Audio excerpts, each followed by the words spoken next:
Alhamdulillah alamin wassalatu wassalamu ala asyrafil anbiya'i wal mursalin wa ala alihi wa sahbihi ajma'in.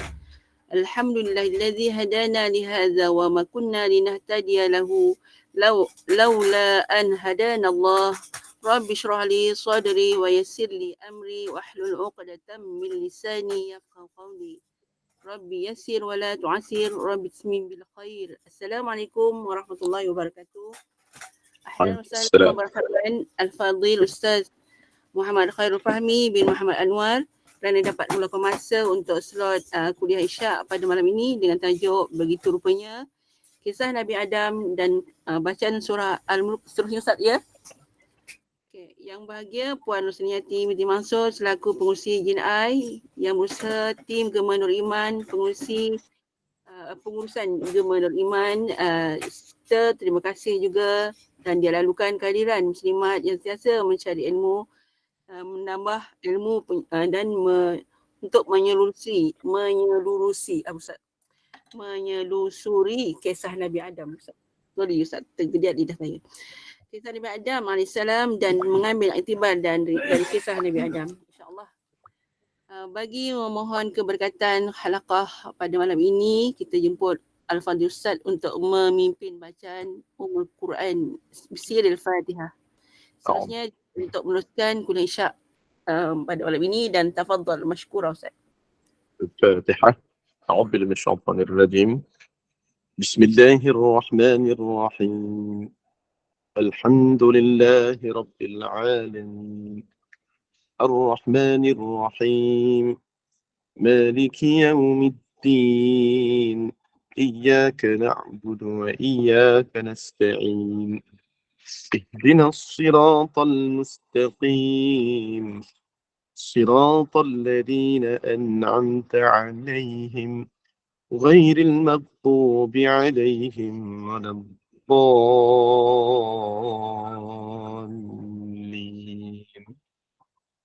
إن شاء الله أعوذ بالله من الشيطان الرجيم. بسم الله الرحمن الرحيم. الحمد لله رب العالمين والصلاة والسلام على أشرف الأنبياء والمرسلين سيدنا ونبينا وحبيبنا وشفيعنا وزقرنا ومولانا وقدوتنا محمد المصطفى صلى الله عليه وسلم وعلى آله وأصحابه أجمعين.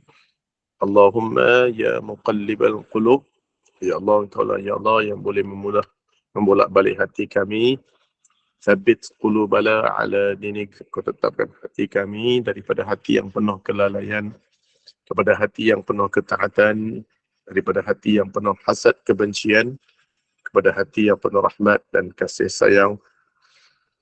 Allahumma aftah alaina, bukakan ke atas kami hikmataka hikmah kebijaksanaan kepada kami, wansyur alaina, dan limpahkan kepada kami, wahai Allah, min khazain, dari segala sudut khazanah rahmatika, rahmat kasih sayang kepada kami, ya arhamar rahimin, wahai Tuhan yang maha pengasih lagi maha penyayang.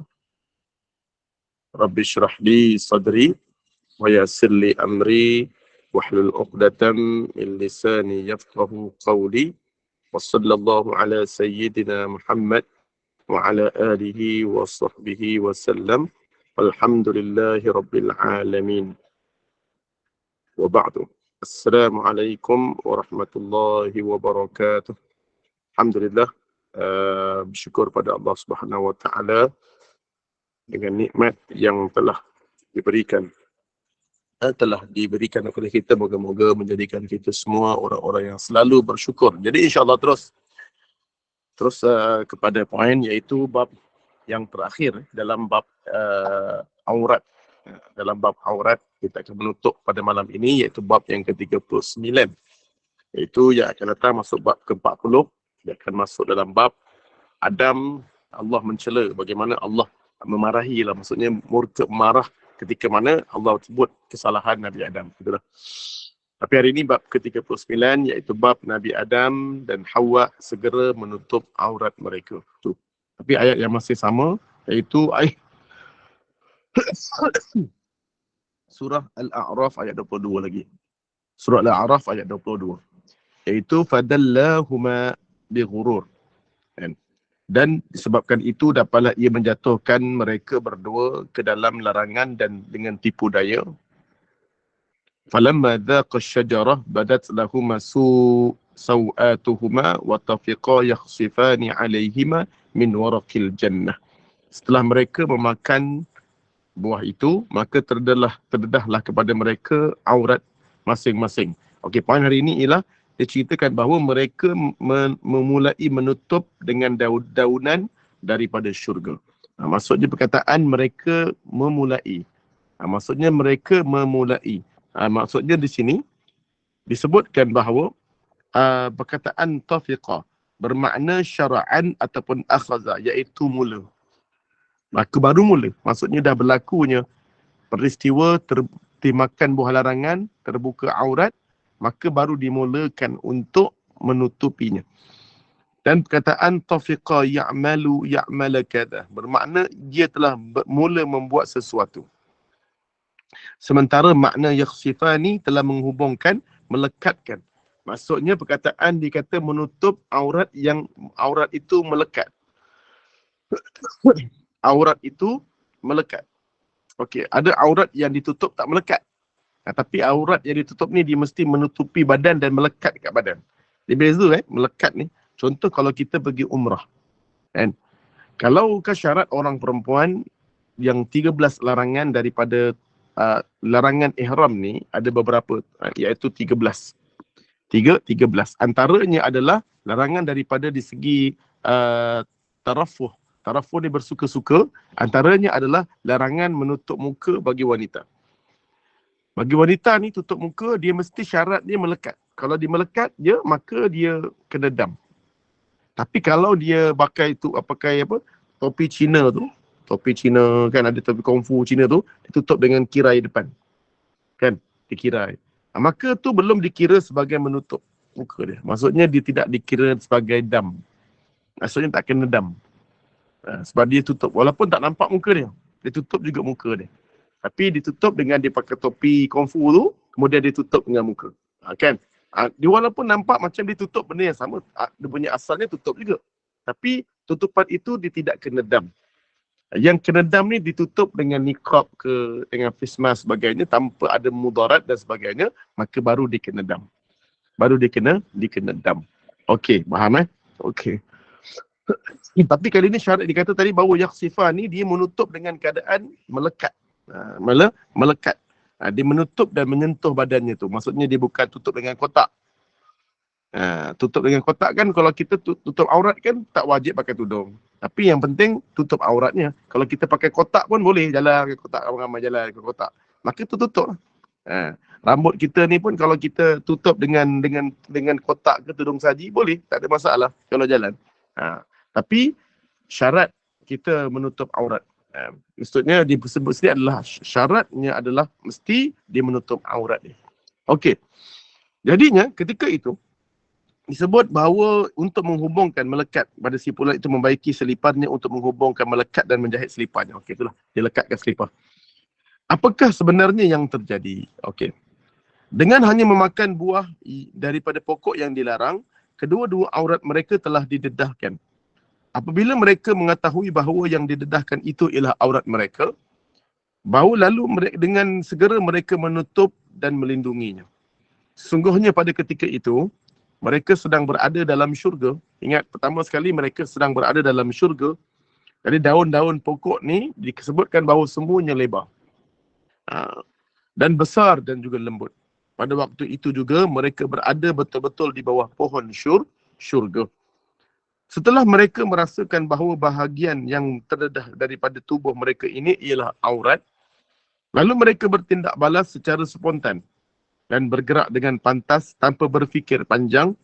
Mereka pun dengan segera memetik helaian-helaian daun yang berada di hadapan mereka, lalu melekatkan ke tubuh mereka.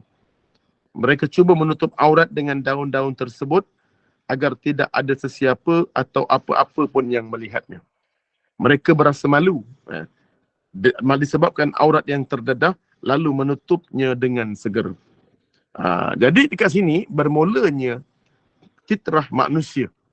Bermulanya Allah meletakkan satu kemuliaan pada manusia di situ pada waktu itu, iaitu aurat. Baru Allah letakkan rasa malu. Binatang Allah tak letak rasa malu. Itu beza dia. Sebab Allah tak letakkan aurat pada diri mereka. Kucing kan steady kan. Dia jilat bontot depan orang pun dia relax. Dia tak ada apa-apa. Kan? Begitulah anak daripada kecil. Mereka tak tahu apa-apa. Sebab mereka tak disebut rasa malu dengan aurat. Jadinya, aurat ini kerana Allah telah letakkan pada waktu itu, Allah telah kabulkan pada ketika itu, beza kita dengan haiwan sebelum datang ke bumi, iaitu Allah letakkan fitrah malunya pada aurat. Fitrah malunya pada aurat. Iaitu tindak balas yang berlaku kepada Nabi Adam dan Hawa merupakan tindak balas yang berlaku secara spontan dan fitrah. Ini bertepatan dengan fitrah Rabbani yang dijadikan oleh Allah kepada semua manusia. Masuk kat sini, fitrah Rabbani. Iaitu satu fitrah yang Allah letakkan kepada manusia secara fitrah. Fitrah tersebut adalah menutup aurat. Maksudnya, kan kita kembali kepada fitrah. Fitratul Islam. Ala fitratul ikhlas. Kan? Semuanya asalnya fitrah kita ni ikhlas kerana Allah. Berbuat ibadat ni asalnya semua buat kerana Allah. Kita dah berjanji pada Allah ketika roh kita ditiupkan. Pada ketika waktu ditiupkan roh, kita dah berjanji kita akan taat pada Allah, beribadat hanya kerana Allah. Tapi kita lupa waktu saat lahir. Dan fitrah kita dalam fitratul Islam, sebab itu aurat juga telah diletakkan semua manusia dalam dunia, termasuk orang Kristian, orang Nasrani, Mak Saleh hari ini, yang membuka aurat mereka ini. Sebenarnya Allah telah letakkan dalam fitrah mereka ini, fitrah yang asalnya memang aurat itu mereka rasa malu, tapi disebabkan mereka tidak kembali kepada fitrah Islam. Mereka tak belajar dari mana fitrah Islam. Sebab semua fitrah yang paling benarnya adalah fitrah Islam. Fitrah Islam.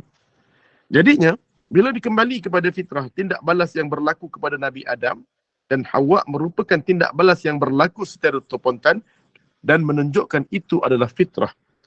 Ini bertepatan dengan fitrah Rabbani yang dijadikan oleh Allah kepada semua manusia. Fitrah tersebut adalah menutup aurat.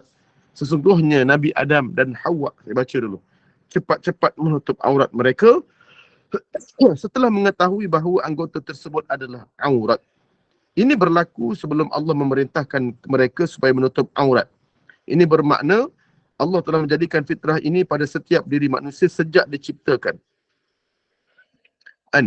Jadinya, semua manusia difitrahkan dengan pelbagai perkara seperti menutup aurat, seperti menutup sesuatu yang mengaibkan, mempunyai perasaan malu dan tidak mendedahkan aurat. Jika aurat tersebut tiba-tiba atau tanpa sengaja terbuka dan terdedah, maka mereka akan cepat-cepat menutupinya. Ini adalah fitrah Rabbaniyah yang ada pada setiap insan sebagaimana yang difirmankan oleh Allah Subhanahu wa taala dalam surah Rum ayat ke-30. Fa'aqim wajhaka lid-din hanifa fitratallahi allati fatara an-nasa 'alayha. Ini surah Rum ayat 30. La tabdila li khalqillah dhalika ad-dinul qayyim walakinna aktharan nasi la ya'lamun. Setelah jelas kesesatan, kesyirikan itu, telah jelaslah syiriknya itu, maka hadapkanlah dirimu iaitu engkau dan pengikutmu wahai Muhammad. Maksudnya jelaslah syirik. Kesyirikan telah jelas. Dan maka hadapkanlah dirimu wahai Muhammad dan juga pengikutmu ke arah agama yang jauh daripada kesesatan. Iaitu turutlah dan teruslah istiqamah pada agama Allah.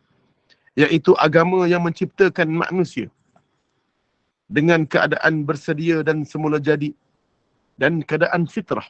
Maksudnya kembali kepada agama yang fitrah dan juga kembali kepada keadaan yang fitrah untuk menerimanya. Jadi orang yang masuk syirik ni kepada Allah, dia kena kembali dulu kepada fitrah. Fitrah apa dia? Fitratul Islam.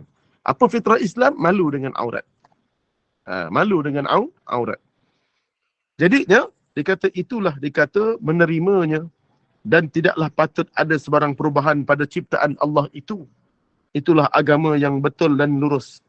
Tetapi kebanyakan manusia tidak mengetahuinya. Ingat, kebanyakan manusia tidak mengetahuinya. Walaupun dia orang Islam, dia tak mengetahui batas-batas aurat. Malah kadang-kadang sepupu sepapat, makcik-makcik kat kampung tu dah pakai tudung dah. Salam bersalaman dengan sepupu, dengan ipar duai. Padahal mereka tahu sebenarnya kesalahan mereka tidak menutup aurat. Mereka tahu sebenarnya. Tapi mereka masih lagi walaupun dah tahu pun tak kembali kepada fitrah, apatah lagi mereka tidak mengetahui. Mereka tidak mengetahui. Jadinya dikatakan Nabi Adam dan Hawa dengan segera menutup aurat mereka, manakala iblis pula bersungguh-sungguh cuba membuka aurat mereka. Mereka ni cuba menutup aurat mereka, tetapi iblis pula cuba pula untuk membuka balik. Fawaswasa lahum asy-syaitan liyubdiya lahuma ma wuriya anhuma min sawatihima. Setelah itu syaitan membisikkan hasutan kepada mereka supaya mereka dapatlah menampakkan aurat mereka yang sekian lama menutup aurat. Jadi setiap mana ketika mana mereka itu telah pun terbuka aurat mereka, kan? Telah terbuka aurat mereka itu, tiba-tiba syaitan bercakap pula lagi. Mereka dikata membisikkan kepada mereka berdua supaya dapatlah ia menampakkan aurat mereka yang sekian lama tertutup. Syaitan mahu menanggalkan pakaian mereka semua manusia supaya ia dapat meluaskan dan menyebarkan kekejian dan sifat terkutuknya dalam kalangan mereka. Sementara itu Allah letakkan fitrah Rabbaniyah kepada Adam. Waktu dia terbuka tu memang syaitan nak berniat bahawa dia biar terbuka terus. Tetapi malangnya Allah telah letakkan rasa malu dan fitrah. Sepatutnya mereka ni boleh buka terus. Tetapi dengan kehendak Allah, Allah telah meletakkan iradatnya, kehendaknya, kuasanya, kudratnya, meletakkan rasa malu, dia letakkan rasa malu kepada manusia secara semula jadi. Allah meletakkan malunya tak macam monyet, beruk. Allah letakkan tiba-tiba rasa malu kepada Adam. Allah sebab nak jaga aibnya Adam ini daripada perangai syaitan, Allah letakkan rasa malu. Allah letakkan rasa segan. Dan Allah letakkan fitrah Islam itu adalah dengan cara menutup aurat. Menutup aurat. Serta dikata berusaha menentang. Dengan manusianya dikata bahawa bila mana sementara fitrah itu, Allah letakkan rasa manusia ni dengan rasa malu, dengan aurat. Dan kemudian Allah letakkan fitrah Rabbaniyah yang tersimpan dalam diri manusia, mengajak mereka supaya menutup aurat serta berusaha menentang dan menangani yang boleh menyebabkan berlakunya gejala yang tidak sihat dan lain-lain. Okey, kat sini dia beza begini. Okey, pertama Allah letakkan rasa malu, iaitu rasa malu. Jadi pertama sekali Allah letakkan rasa malu. Yang kedua, sebentar. Yang kedua Allah letakkan fitrah Rabbaniyah pula. Fitrah Rabbaniyah ni dia sedikit kalau tengok lagi banyak benda kalau tengokkan kita mentarbiah diri kita ni, supaya Allah mentarbiah diri kita supaya macam mana cara untuk kita ni dapat menutup. Dia banyak fitrah. Kita ni ada berbagai fitrah, kan? Iaitu pertama kalau kita buka dalam Islam agama fitrah ni, iaitu dikata dia ada beberapa perkara. Iaitu pertama sekali Islam, yang kedua agama, yang ketiga fitrah. Kenapa benda ni kena kembali balik? Kan? Iaitu ke bawah ketika mana kita menyebut maksudnya Islam adalah agama fitrah. Islam adalah agama fitrah. Kenapa disebutkan, pada waktu itulah disebutkan Islam adalah agama fitrah. Dan fitrah itu pula fitrah Rabbaniyah. Okey, sedikit. Iaitu agama Islam sesuai dengan naluri fitrah. Pertama sekali, kenapa agama Islam adalah paling sesuai dengan naluri manusia. Iaitu fitrah itu. Okey, lagi. Okey, jadi agama Islam pula dia kata sesuai dengan naluri manusia, naluri fitrah, beragama, iaitu fitrah beragama yang manusia ingin sekali sebenarnya. Sebab itu kalau kita melihat di barat, Eropah, Mereka tak dapat kembali kepada benda yang betul. Walaupun mereka lebih hebat daripada, mereka dapat lebih baik daripada Islam itu sendiri. Hari ini kadang-kadang mereka dapat menjumpai dunia tu lebih baik daripada orang Islam. Di India, di Vietnam, di Filipina, di Rohingya. Tapi sayangnya, kehebatan mereka itu tak kembali kepada fitrah Islam. Semiskin rakyat di Mesir pun. Semiskin rakyat, walaupun kesilapan orang Islam lah. Kotornya, kan, di kawasan Bali, kan kita tengok bersih. Kalau pergi Lombok, kotor. Padahal negara Hindu, satu lagi negeri yang dipenuhi Islam. Tapi orang Islam tak kembali kepada fitrah bersih tu. Orang kafir pula. Tapi satu benda yang mereka tak dapat. Mereka tak akan dapat kemuncak fitrah, iaitu ketenangan, kebahagiaan. Sebab itu, kes bunuh diri, stres, semua tidak terdapat pada negara Islam. Negara paling tinggi stres di Johor, di kawasan Asia Tenggara, siapa pernah pergi hospital Permai?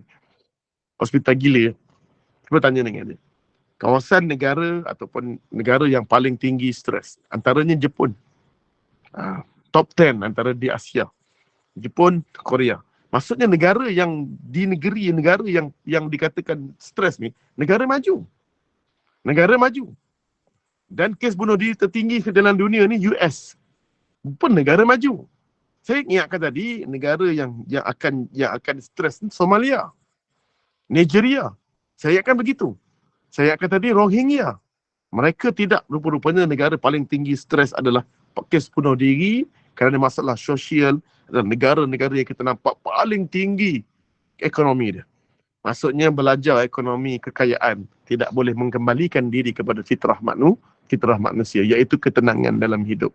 Jadi kembalilah, kerana agama lain dikata bahawa agama ini, Islam, ad-din, sangatlah agama yang paling sesuai dengan naluri fitrah manusia yang beragama Islam, yang manusia seluruhnya inginkan. Sebab itulah Rasul ajak kembali kepada fitrah. Kalau kamu kembali kepada fitrah, sempurna hidup kamu. Hari ini manusia yang beragama Islam pun dia tak kembali kepada fitrah. Ada banyak. Walaupun dia dah agama Islam dah, tapi tak nak kembali kepada fitrah. Betul-betul kembali kepada fitratul Islam secara mutlak. Mereka cuma beragama tapi tak berkembali kepada fitrah yang sebenar. Sebab tu masalah sosial berlaku pada umat Islam kadang-kadang lebih teruk daripada orang-orang yang kafir. Kerana mereka tak kembali sungguh-sungguh kepada fitrah Islam. Pelindung manusia. Tapi kalau pelindung ni saya percaya. Saya pernah tengok satu YouTube, tak tahulah dia buat konten ke apa, tapi saya rasa tu benar berlaku. Iaitu dia buatkan satu aurat, orang perempuan yang dia buat konten satu benda, dia depan orang, dia berlakon, dia marah, gaduh, laki-laki dia pegang perempuan tu, digaduh dengan seorang perempuan yang macam bosia lah, macam pelacur lah, dengan benggol, dengan rambut perang. Orang-orang gitu je. Tengok lalu dalam ke Eropah. Tapi bila seorang tu dia pakaikan niqab, dia pakaikan tudung, labu lah, cantik, tiba-tiba ada laki-laki tak ganggu dia, marah dia. Orang semua datang selamatkan perempuan. Dia memang secara fitrahnya. Manusia di Malaysia pun sama juga. Cuba cari satu kes orang yang pakai tudung besar kena rogol. Cari satu kes. Pelajar-pelajar yang dia keluar daripada rumah dia pakai tudung besar, dia kena rogol. Hampir-hampir saya cari, tak jumpa. Tak jumpa. Sebab itu, di Maldives, siapa tahu di Maldives, di satu pusat peranginan yang mewah lah di dunia ni. Satu benda je. Dia tak bagi satu benda, iaitu pembukaan aurat ataupun secara, kalau dibuka dan juga arak secara terang. Dia boleh dekat private je. Dekat kawasan full private baru boleh. Di Bali pun sama. Siapa pernah pergi Bali dia akan tahu. Di kawasan private sea saja baru boleh pakai baju bikini. Di luar tak boleh. Dia bina marak semua tak boleh. Jadi dia pun tahu sebenarnya orang-orang barat dah kembali, orang-orang yang lain dia dah hampir-hampir gagal dalam meletakkan masalah sosial. Tapi pelik, Saudi pula, saya paling malang dalam minggu ni berita sedih. Saudi membenarkan arak.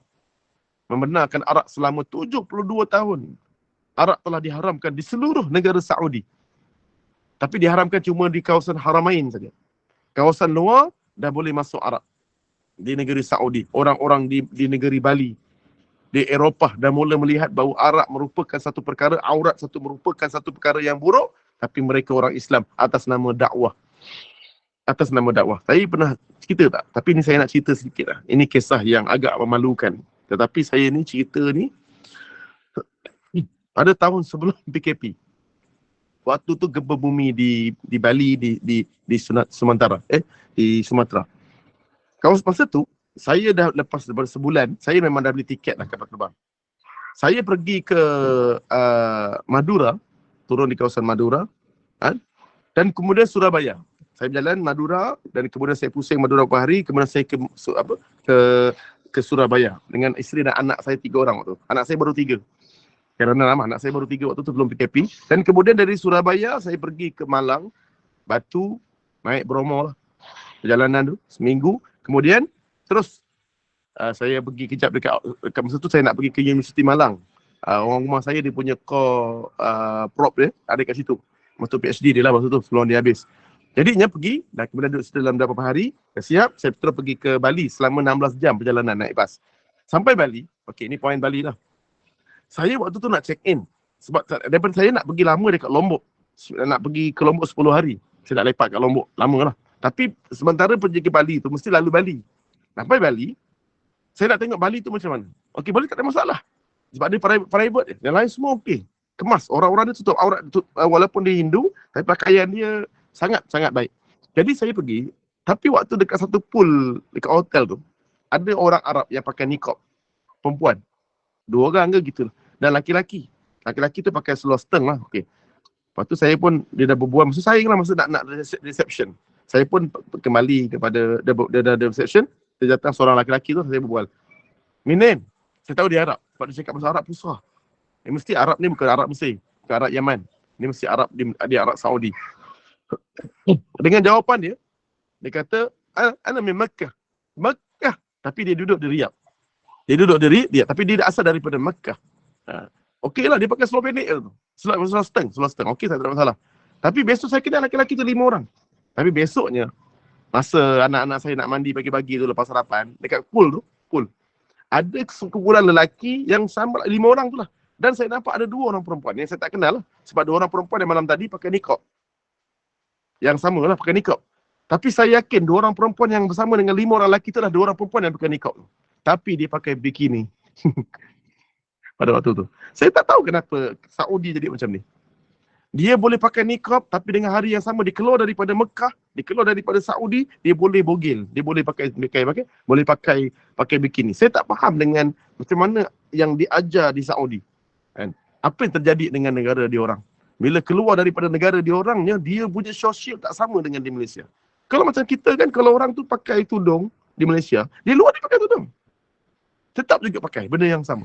Orang Malaysia lah, dididik dengan begitu. Kalau dia tak pakai tudung, tak pakai tudung lah. Tapi yang peliknya, bagaimana mereka dididik dengan tudung sekian lama daripada kecil, dipaksa pula. Maka saat itulah, tapi akhirnya mereka tak dapat menjaga kembalikan kepada fitrah. Mereka cuma perasaan malu tak ada tu. Tapi dia malu. Bila saya bercakap, saya ni pernah pergi Mekah, dia malu. Saya tahu di Mekah. Jadi dia bila malu, ada orang yang pandai cakap Arab, dia malu. Tapi pelik, dia ni orang yang pelik.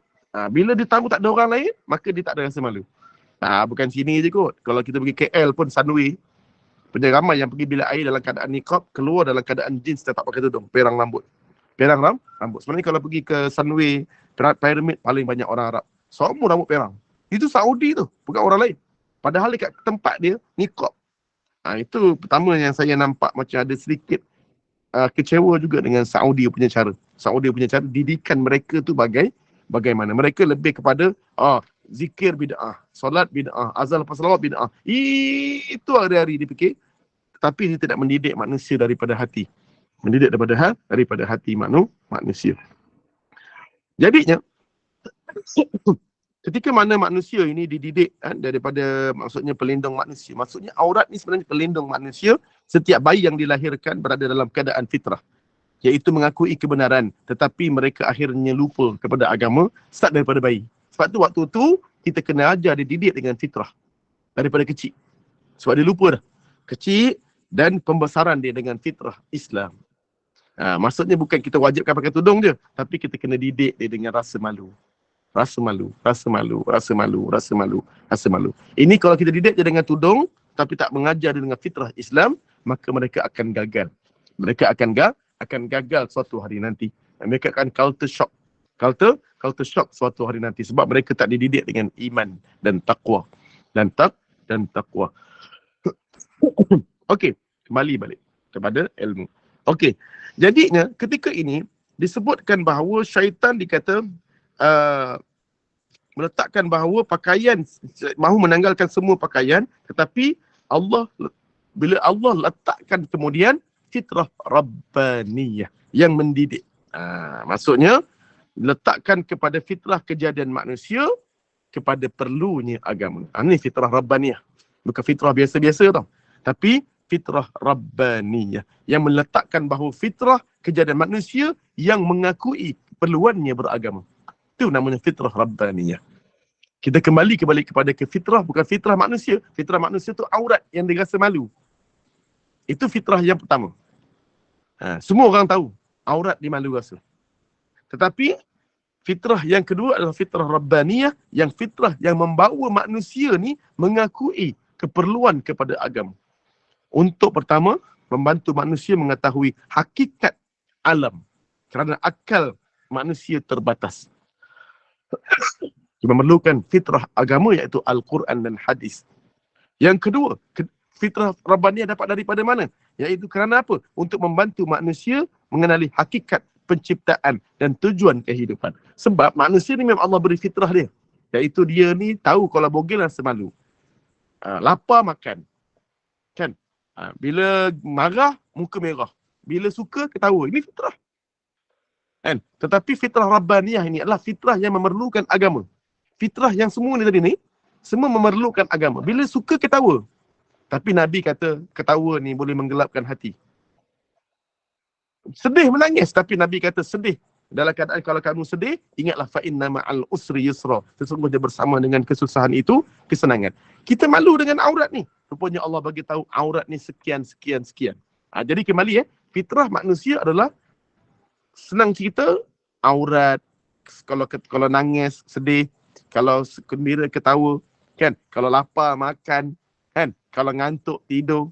Saya dah masuk ni hari ketiga saya tak boleh tidur. Saya tak tahu pasal apa. Saya penyakit tak boleh tidur ni. Saya batuk sesama, start dari tu Swiss tidur hilang. Saya dah makan kemarin ubat tidur. Doktor bagi paling kuat pun tak jalan juga. Tadi pun tak jalan juga. Lala saya pagi tadi daripada subuh, sembahyang subuh, terus ajak anak pergi main bersikal. Daripada tak boleh tidur, terus main bersikal. Sampailah tadi petang, kan? Ngantuk sangat, lepas zuhur, saya terus tertidur. Tak boleh tidur juga. Sampailah asar, saya keluar makan-makan, beli burger apa, jalan-jalan. Sampai hari ni tak boleh tidur juga. Tapi Allah doakanlah supaya boleh.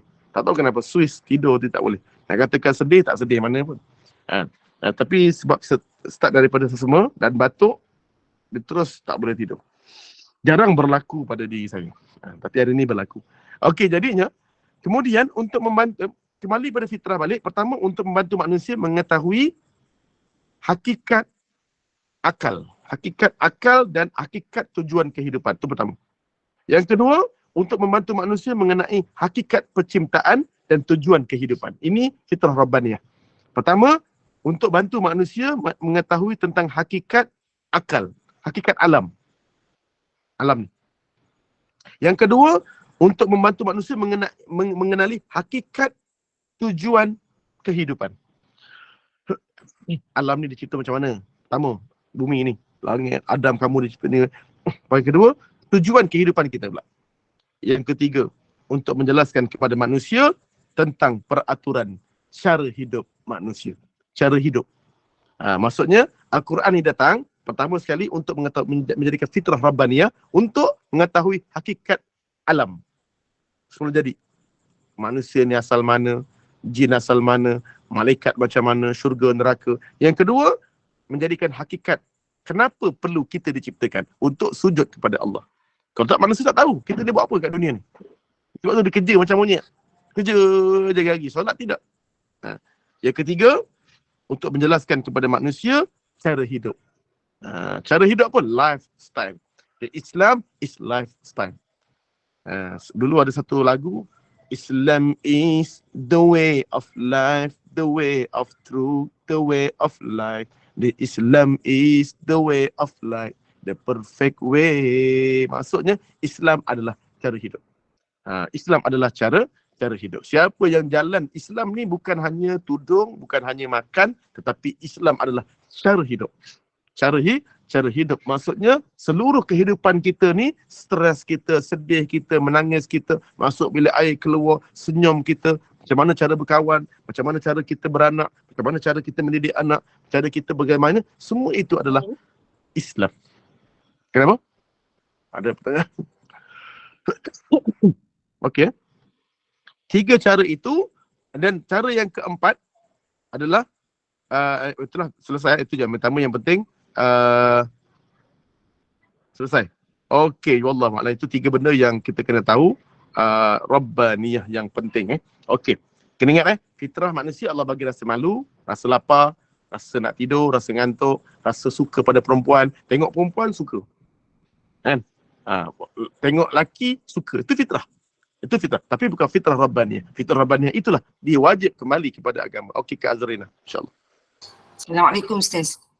Waalaikumsalam. Ustaz, fitrah Rabbaniyah, maknanya yang tu atas kurnia Allah ke, atau Allah bagi pada semua tapi sebab dia tak memilih agama tu secara menyeluruh, buat dia jadi macam kalau menutup aurat tu macam ikut selera dia macam tu. Macam mana Ustaz? Soalan faham tak Ustaz? Okey. Itu kembali juga kepada Allah sebut kepada Nabi kan, hidayah. Hidayah pun tetap juga ada. Kena tahu jugalah, walaupun kita telah kembali, telah belajar agama, ramai juga sahabat-sahabat, bukan sahabat lain lah, sahabat saya. Sahabat baik lah. Nak kata sahabat baik pun tak, tapi dia batch atas saya. Dia mesti belajar dengan saya. Tengok cerita Batman sama-sama. Ingat lagi. Batman movie keluar, Batman vs Superman. Masa tu kan keluar dekat Mesir, cerita tu best. Dan saya pun tengah ingat lagi cerita tu, saya dengan dia je berdua tengok. Memang best. Dia Mesir lah waktu tu. Tapi komen gini-gini, kawan di Mesir. Tapi bila balik sama-sama lah. Dia balik dulu. Dia habis belajar dan saya pun habis belajar.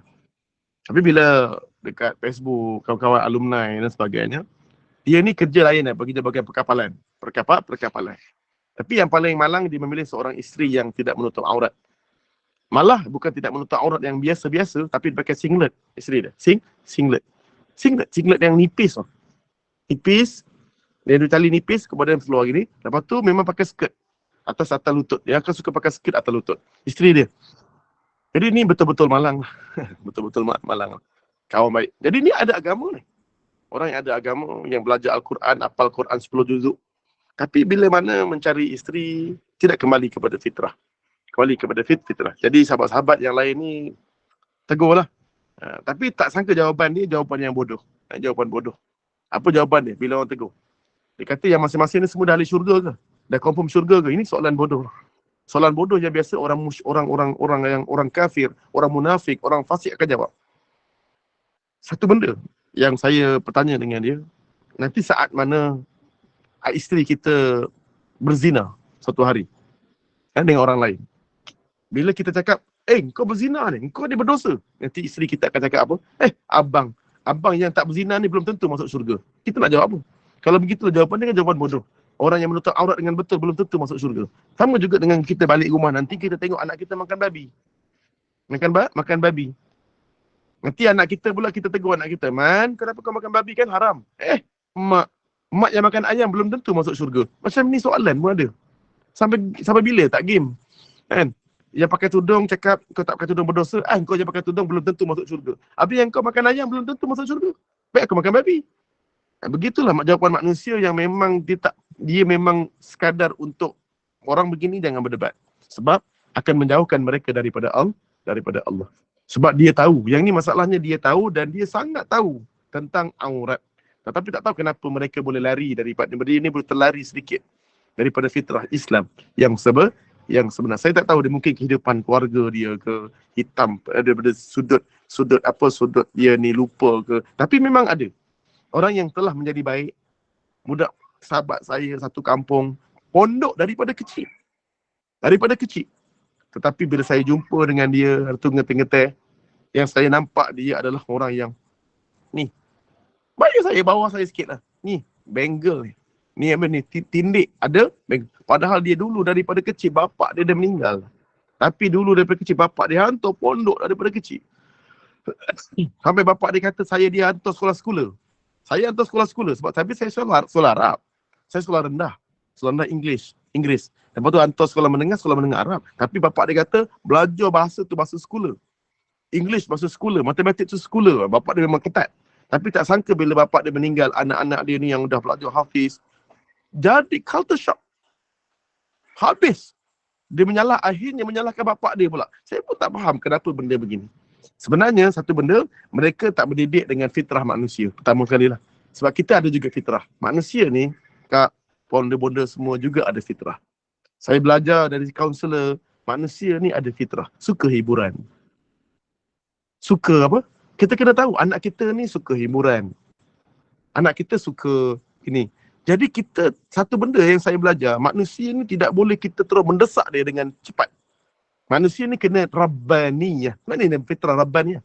Kita bukan hanya mengajar dia tapi mendidik dia. Mendidik. Saya dengan isteri saya waktu akademik. Isteri saya akademik. Dia daripada orang akademik. Bahagian engineering. Kan? Saya berkahwin dengan dia dan saya tengok keluarga dia mana dia bentuk aurat sepapat. Makcik pun ada yang takkan tudung. Dengan pakai jeans, kan? Dengan pakai yang spek. Jadi pertama sekali setahun pertama saya suruh dia biar baju tu pakai sampai lusuh. Saya belikan tudung yang baru. Tudung tu lebih besar. Sampailah kemudian tudung lebih besar dan seluar jeans itu habis. Saya belikan seluar yang lebih besar. Sedikit demi sedikit akhirnya saya suruh pakai stokin dulu. Pakai stokin. Wajib sampai 2-3 tahun pakai stokin. Wajib sampai stokin. Sampai lama akhirnya dia sendiri tak nak buka stokin. Stokin. Mendidik bukan memaksa. Tapi kadang-kadang perlu dipaksa. Cuma rabbaniyah itu mentarbiyah. Mungkin di situ saya melihat apa terjadi pada kawan saya tu. Kerana dulu dia tak dapat apa yang dia nak. Bapak dia memang terus paksa. Balik daripada dia pergi ke Punggol dengan saya, balik bapak dia belasah dia, Pantai Punggol. Bapak saya tak. Bapak saya, saya, cik nak pergi, esok nak pergi Pantai Punggol lah, ada Hari Merdeka. Baik-baik, pergi Pantai Merdeka tu. Ada duit? Dia lah, bagi RM10 ni. Besok jangan lupa sembahyang tu. Nak pergi tu, main kat mana tu? Bapak saya akan tanya. Sebab, fitrah manusia ni suka enjoy naik basikal ramai-ramai. Ini fitrah manusia. Tapi dia halang waktu muda dia. Dia duduk, dia nak pergi sampai dia menangis sebab dia nak ikut sangat. Tapi tak dapat. Bapak dia sangat tegas. Kan? Tapi saya nampak, satu benda pada hari ni saya nampak, bapak dia telah menghalang fitrah dia. Fitrah dia pada kecil. Fitrah pada kecil dia main. Fitrah dia daripada kecil adalah dengan bersama-sama kawan-kawan. Tapi dia hilang fitrah tu. Hari-hari kena maki, kena marah, kena torture. Akhirnya dibenci dengan bapak dia sendiri. Itu yang saya tengok kesilapan yang cukup mengerikan. Akhirnya hari ini saya nampak kat Saudi juga sama. Taliban, kan? Islam itu secara paksa, bukan rabbaniyah. Tapi Malaysia lebih kepada rabbaniyah. Saya nampak Malaysia lebih rabbaniyah. Pakcik-pakcik, tok-tok guru, dia tak pernah memaksa. Tapi dia lebih kepada buat kelas, tarbiyah, sikir ramai-ramai. Tak ada paksaan. Tapi melahirkan hari ini umat Islam di Malaysia jauh lebih hebat Islamnya. Padahal 100 tahun yang lalu, Islam di negara Islam cukup hebat. Syria, Turki. Tapi hari ini, swing. Islam di tempat mereka habis. Islam di negara Asia Tenggara lebih baik. Kalau tengok di kawasan Patani, Islam mereka lebih kuat daripada Islam di negara Asia Barat, Asia Timur dan sebagainya. Sebab apa?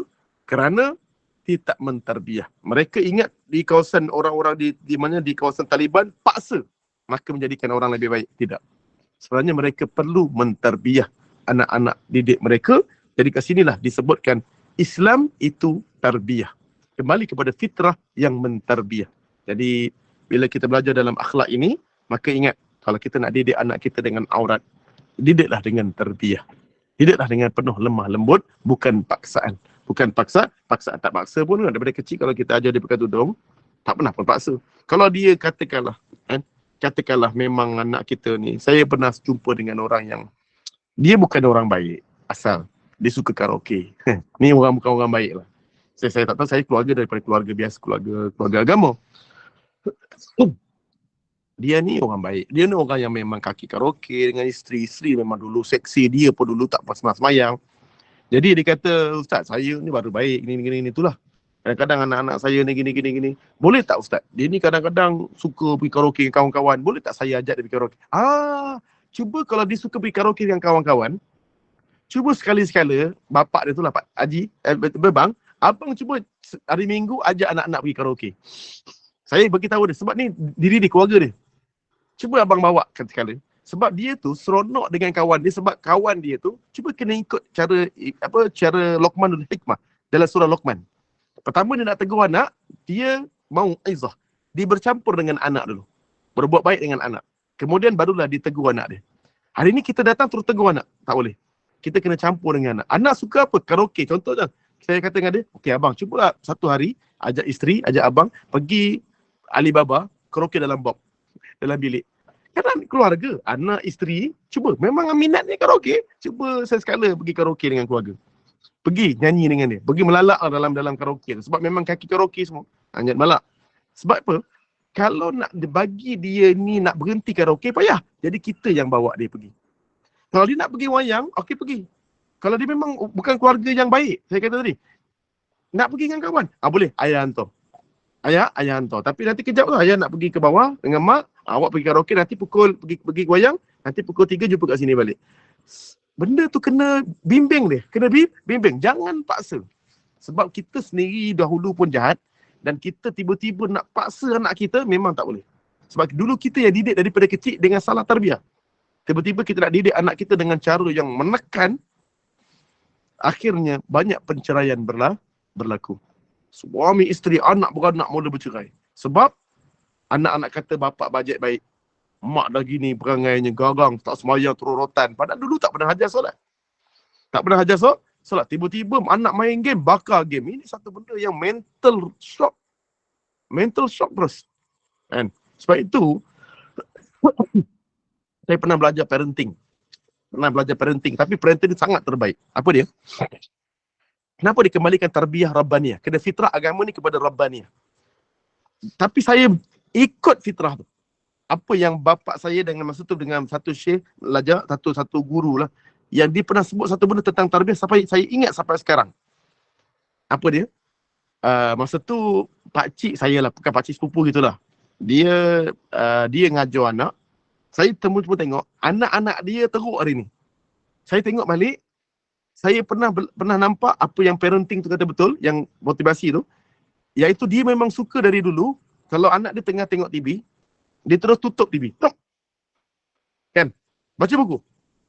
Anak dia terus dengan muka karang, dia berkarotan. Baca. Anak dia pun masuk bilik, baca. Anak dia tetap tak berjaya. Anak dia memberontak. Sebenarnya cara yang baik. Bila saya tengok tu, saya belajar parenting. Rupa-rupanya cara yang baik adalah anak-anak tengah tengok TV. Tengah tengok ni. Along tengok cerita apa? Tengok cerita Batman tu, mak. Along. Esok kan sekolah. Pukul berapa habis cerita ni? Pukul 10.30 habis. Sekarang dah pukul 9.30. Ingat, janji cerita ni habis, tutup. Nampak tak? Kita tak boleh berhentikan. Memang tak boleh berhentikan. Kita kata bahawa pukul berapa habis cerita ni? Pukul 10.30. 10.30 tutup. Cerita ni habis, tutup. Sampaikan, bagi dia tengok sampai habis. Bagi dia sampai habis. Sekali-kali jangan sampai tak habis. Tak payah orang lain lah. Cuba ibu-ibu. Kan? Tengah tengok cerita drama. Episod terakhir pula. Cerita Korea. Tiba-tiba suami kita tutup. Dah, semayang. Agak macam mana? Tak payah anak lah yang tak habis cerita tadi. Orang tengah seronok tengok cerita nak habis. Emosi dia kau tutup terus. Habis. Termasuk saya lah. Saya tengah tengok anime. Tiba-tiba black out. Mental stuck Mental stuck. Tengah main game dan nak habis episod. Tiba-tiba current habis. Bateri habis. Mental stuck. Masa tu, buat kerja, buat benda pun tak makan, tak selera tau. Sebab kita dah memang nak ujung tu, dah nak habis.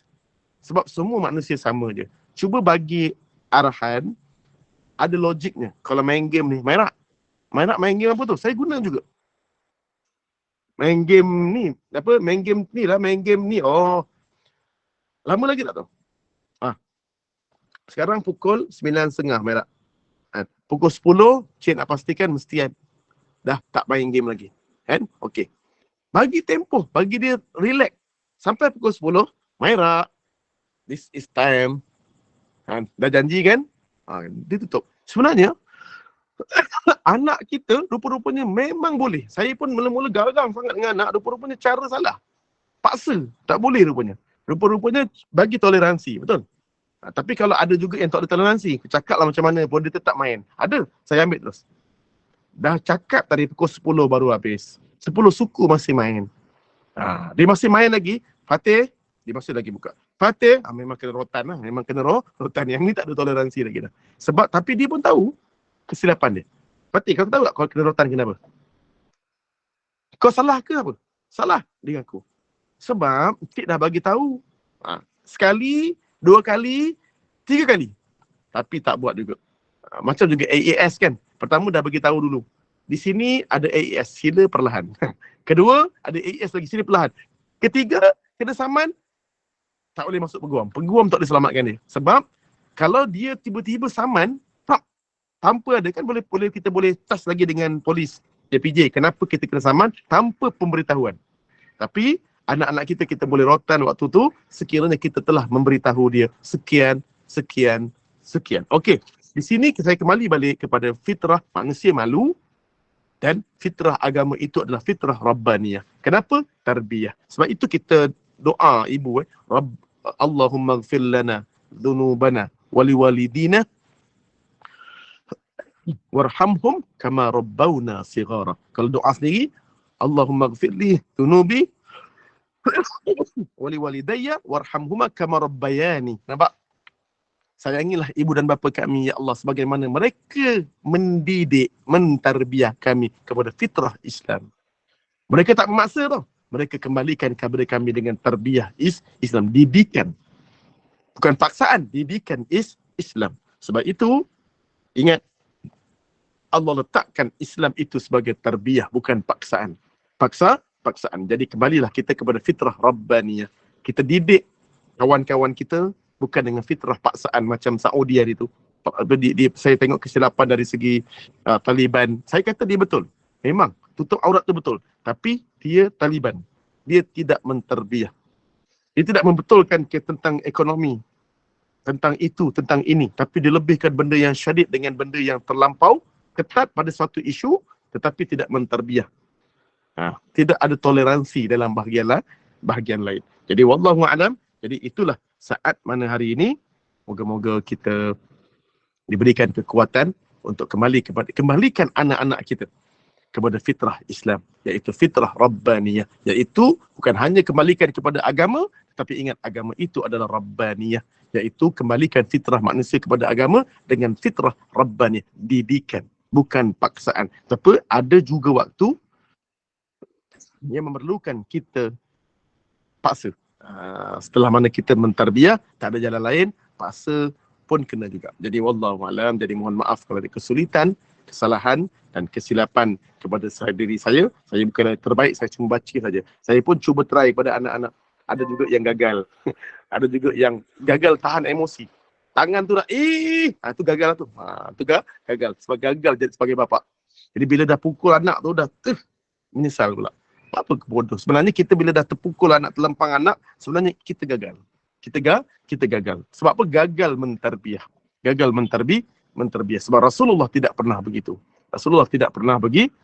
Jadi wallahu a'lam bissawab. Ada pertanyaan? Okey, 1, 2. Soalan dekat. Mungkin ada soalan daripada jemaah.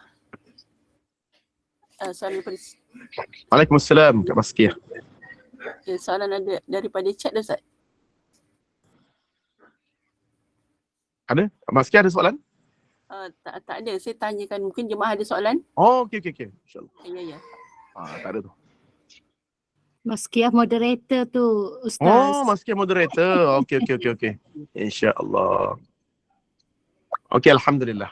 Syukur pada Allah Subhanahu Wa Ta'ala. Ada soalan daripada jemaah. Okey, tak ada tu. Tak ada insyaAllah. Dalam chat tak ada, Ustaz. Okey, Alhamdulillah. Okey, insyaAllah. Moga-moga semua dah ngantuk tu. Allah mengerti dan faham. InsyaAllah semua dah ngantuk. Dia kena ada 2 benda tu. Tak tanya kerana faham. Kedua, dia tak tanya tu kerana ada 3 tanya. Pertama, tak tanya kerana memang dia tak tanya kerana dah faham semua. Kedua, tanya kerana dia memang tak faham langsung. Ketiga, dia tidur. Jadi tidur situ. Dia memang tertidur kat dalam. Okey, waalaikumsalam warahmatullahi. Persilakan. Dia lain pada tajuk Ustaz Sani tu. Apa Cik Noh? Nak tanyanya ni, Alan ni kan sekarang ada demo suruh ni kan Think Quran ni. Haji dengar? Think Quran? Robot dalam Quran tu belajar cool. Katakanlah benda robot gitulah dalam Think Quran tu. Tim Quran? Tak faham. Think Apa tu? Quran Ada online. Oh, saya tak tengok Betul tak tahu. Nak tanya benda tu molek ke tak? Dia kata untuk faham, untuk dakwah kita je tu juga. Adalah dia bagi link. Saya kena tengok dulu, saya tak tahu. Sebab saya tak tahu, sebab saya tak boleh komen. Think Quran, saya tak tahu. Ada lah ni takutnya kita bimbang takut sesat ya. Sebab dia tu kena kata ajaran dakwah. Okey. Dia kena bagi tahu, saya kena tengok. Sebab saya tak tahu, bila saya tak tahu, saya tak boleh komen. Okey, tak masalah. Boleh. Nanti insyaAllah kita minggu depan kita boleh komentar balik lah tentang isu tu lah, Think Quran. Kadang-kadang kena tengok juga ada waktu-waktu yang memang kita kena tapis juga kepada diri kita untuk bagaimana belajar Quran. Dan pertama tapis juga anak-anak dengan web-web apa sebagainya, itu perlu tapisan. Tapi tapisan itu perlu kita belajar dengan tarbiyah Islam. Ingat, kita ajar dia, Fatih, isap rokok, tahu tak nampak rokok tu? Rokok tu sedap tak? Sedap. Tahu tak isap rokok tu hukum dia haram. Ingat tak baru gini, ajar terus hukum, tak payah marah. Daripada awal ajar dia hukum. Jadi setiap kali isap rokok tu, kalau mati waktu tu macam mana? Ajar dengan fitrah Islam. Jangan terus paksa. Jangan, kau isap rokok aku lempang kau, memang terus habis. Jadi kita tak ajar dengan fitrah, tak didikan. Jadi ajarlah dengan didikan supaya kita mula mendidik anak-anak kita tutup aurat, ajar kenapa kena tutup aurat, kenapa asal usulnya Adam, sebagainya. Kita cerita Nabi kena ajar pada anak-anak. Saya cakap je lebih, kadang-kadang walaupun dia tak tutup aurat, jadi kita pula jadi marah. Kenapa marah? Kerana saya belum ditarbiyah lagi. Kerana pertama sekali nak ubah anak, ubah diri kita. Qu anfusakum. Jaga diri kita dulu. Sebab tu kalau kita nak tutupkan aurat anak kita kena tutup aurat kita dulu. Kalau kita nak jadikan anak tahfiz, cuba kita didik kita hafal Quran dulu. Sikit walaupun sedikit. Kita hafal Quran. Saya ni didik apa tau? Depan anak saya baca Quran. Didik walaupun malas. Anak-anak tengah baca Quran, saya memang elakkan dia daripada buka internet. Walaupun memang tension ni aku kan. Bila nak tidur budak-budak ni. Bila dia tidur baru saya buka anime. Cerita-cerita kan. Sebab saya nak didik. Sebab saya tahu betapa peritnya tengah belajar, tiba-tiba ada orang buka Upin Ipin. Betapa peritnya waktu saya suruh belajar, dekat luar abang-abang saya tengah buka Doraemon. Kau bayangkan lah, kita nak peksa besok. Kan? Tiba-tiba kat luar tu, Doraemon, dia punya hati tu, Fahmi, jangan buka, baca. Tak boleh masuk satu hal pun. Baiklah bapak saya waktu tu, suruh saya tengok cerita Doraemon sampai habis. Baru kemudian baca buku, lagi baik. Daripada dia suruh buka tapi abang-abang tengah buka Doraemon, ketawa-ketawa. Cerita tajuk apa hari ni? Saya kat dalam bilik. Dia punya derita waktu tu. Macam orang minat bola, kan? Dia dengar bunyi bola tapi dia tak boleh tengok.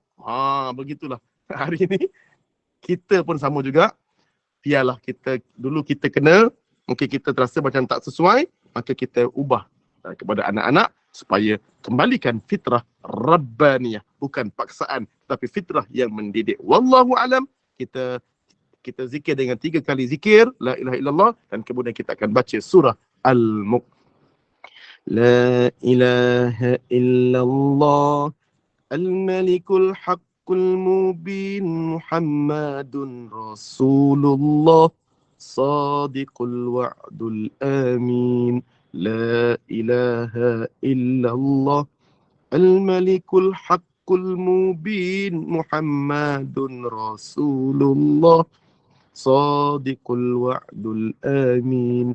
La ilaha illallah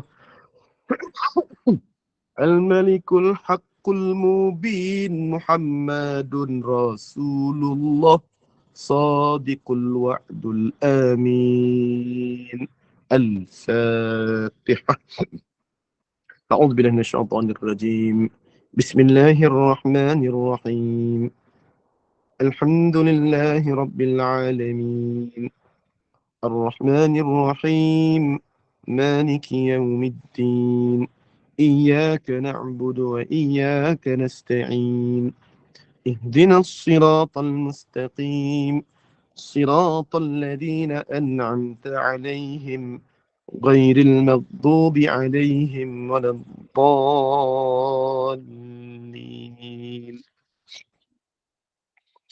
بسم الله الرحمن الرحيم تبارك الذي بيده الملك وهو على كل شيء قدير الذي خلق الموت والحياة ليبلوكم أيكم أحسن عملا وهو العزيز الغفور الذي خلق 7 سماوات طباقا ما ترى في خلق الرحمن من تفاوت فارجع البصر هل ترى من فطور ثم ارجع البصر كرتين ينقلب إليك البصر خاسئا وهو حسير ولقد زينا السماء الدنيا بمصابيح وجعلناها رجوما للشياطين وأعتدنا لهم عذاب السعير وللذين كفروا بربهم عذاب جهنم وبئس المصير إذا ألقوا فيها سمعوا لها شهيقا وهي تفور تكاد تميز من الغيظ كلما ألقي فيها فوج سألهم خزنتها ألم يأتكم نذير قالوا بلى قد جاءنا نذير فكذبنا وقلنا ما نزل الله من شيء إن أنتم إلا في ضلال كبير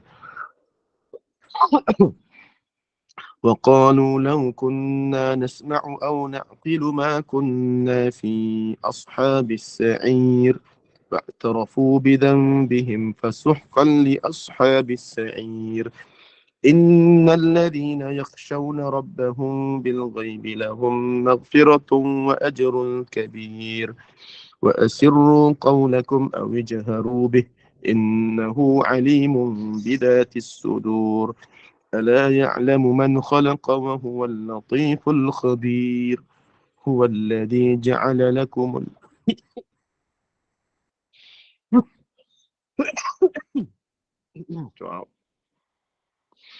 هو الذي جعل لكم الأرض ذلولا فامشوا في مناكبها وكلوا من رزقه وإليه النشور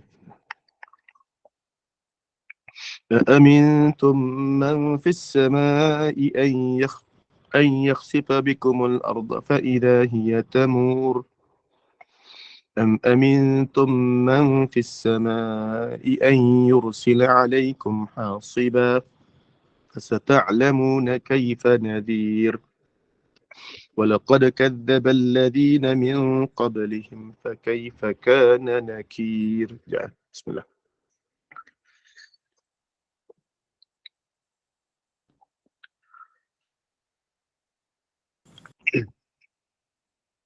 أعوذ بالله من الشيطان الرجيم.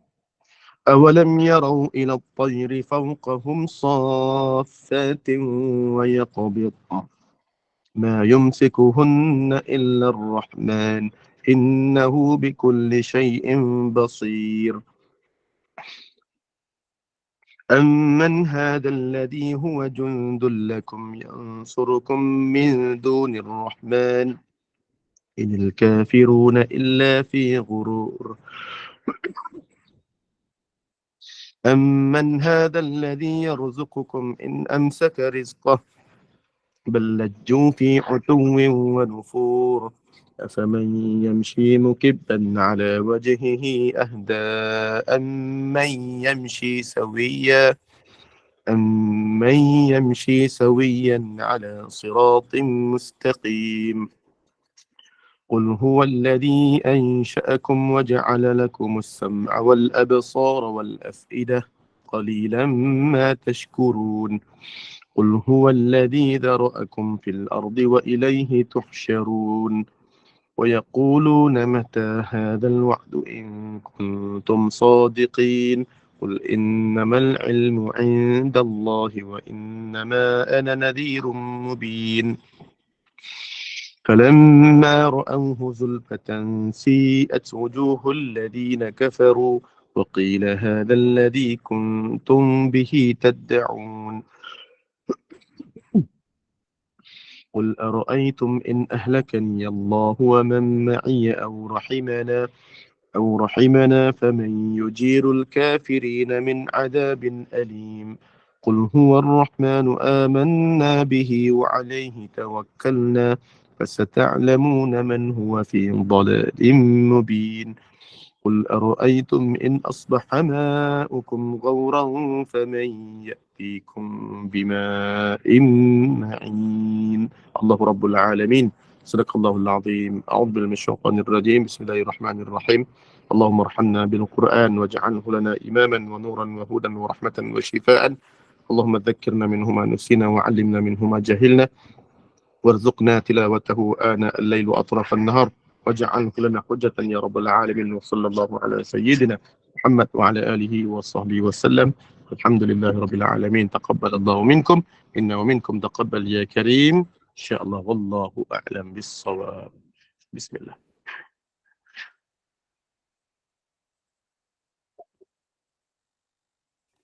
Assalamualaikum. Terima kasih. Amin. Sadaqallahul Azim.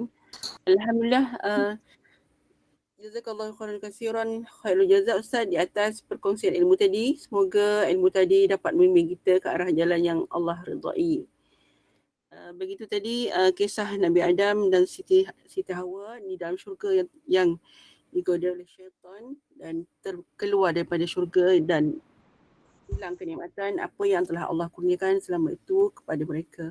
Semoga menjadi pengajaran kepada kita semua. Semoga ketaatan kita kepada Allah dapat menyelamatkan kita daripada terjerumus ke lembah neraka. Dan seterusnya, begitu juga kita terima kasih kepada para jemaah yang terus berada di Taman Syurga untuk kuliah malam ini. Dengan ini kita mohon izin Al-Fadil untuk himbahan kuliah seterusnya Ustaz pada kuliah subuh pada esok hari.